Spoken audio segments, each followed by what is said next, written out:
বাপ, তোমার এই অবস্থা আমি আছি, তোর বাপ যদি বাইসে থাকতো তাহলে আমারে আর এই কষ্টটা হতো না। সব কষ্ট আমার করা লাগতেছে, তাও তুই বাইসে থাক বাবা।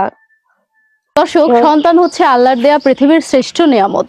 আর একজন অসহায় বিধবা মায়ের জন্য তো একমাত্র অবলম্বন একটা পুত্র সন্তান। কিন্তু জানেন, ভাগ্য কোথাও কোথাও অত্যন্ত নির্মম। যেই সন্তানটাকে আপনারা এই মুহূর্তে স্ক্রিনে দেখতে পাচ্ছেন বিধবা মায়ের সাথে, সে নাকি তার একটা পা হারিয়েছে। বিধবা মায়ের জন্যই রোজগার করতে গিয়েছিল, একটুখানি ইনকামের সোর্সে বের হয়েছিল, আর হঠাৎই একটা দুর্ঘটনায় একটা পা হারিয়ে ফেলে এতিম মুরাদ। কতদিন আগে আপনার স্বামী মারা গেছে? 3.5 বছর হলো আমার স্বামী মারা গেছে। আমার ছেলেটাই ছিল একমাত্র অবলম্বন। আমার ছেলেটা আমার জন্য রোজগার করতে গিয়ে অ্যাক্সিডেন্টে পাটা হারিয়ে ফেলছে। এখন আমাদের কর্ম করার লোক নাই। আমরা অনেক সময় খায়া না খায়া জীবন যাপন করছি। আহারে, ছেলেটা যদি সবাই মিলে কিছু সাহায্য করলো না। আমার ছেলেটার পায়ের ভিতরে এখনো রড ঢুকানো আছে, রডটা বাইর করা লাগবে। আর একটা পাও নাই, হাঁটতে পারে না, চলাফেরা করতে পারে না, কেউ কামে নেয় না। আমরা কি খায়া বাঁচবো?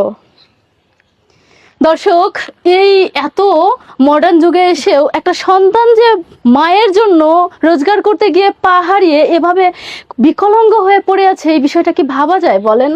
বাবা মাকে আসলে ভালোবাসাটা আমাদের সবার কি ফরজ কাজ। আর এই কাজটাই করতে গিয়েছিল মুরাদ। মুরাদের বাবা যখন মারা গেল, তখন বিধবা মায়ের চোখের পানি মোছাতেই মূলত মুরাদ একটা কাজের সন্ধানে বের হয়েছিল। দর্শক, একদিকে বিধবা মা, অন্যদিকে তার স্ত্রী।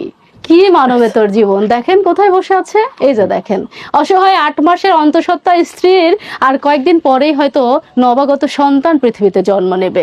অন্যদিকে ঠিকমতো দাঁড়িয়েই থাকতে পারে না পিতা, কি হবে তাদের? একই সাথে বিধবা মা, মানে এইরকম একটা ট্র্যাজেডিপূর্ণ ঘটনা হয়তো আমার জীবনে খুব একটা দেখা হয়নি। দর্শক, ভিডিওটা বেশি বেশি শেয়ার করবেন। আন্টি, তাহলে এখন আপনাদের সংসার কিভাবে চলছে? এখন আর না, নিজে মাঠে একটু কর্ম করা লাগে, কাজ করা লাগে।